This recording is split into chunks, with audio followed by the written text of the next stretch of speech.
Confederation of North Bengal and Sikkim জার্নালিস্টের তৃতীয় সম্মেলন অনুষ্ঠিত হল রবিবার।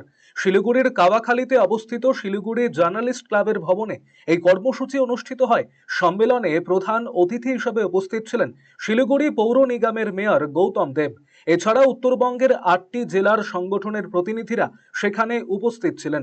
উত্তর দিনাজপুর জেলা থেকে সেখানে উপস্থিত হন উত্তর দিনাজপুর প্রেস ক্লাবের সাধারণ সম্পাদক অলিভ মিত্র ও সভাপতি অমিত সরকার। এদিনের এই সম্মেলনে বিভিন্ন বিষয় নিয়ে আলোচনা হয়, পাশাপাশি গঠন করা হয় নতুন কমিটি।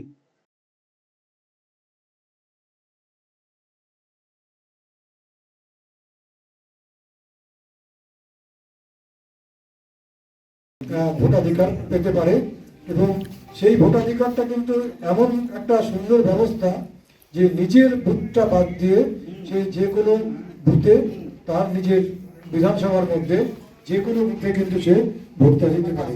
এটা একটা খুব বড় সাফল্য আমাদের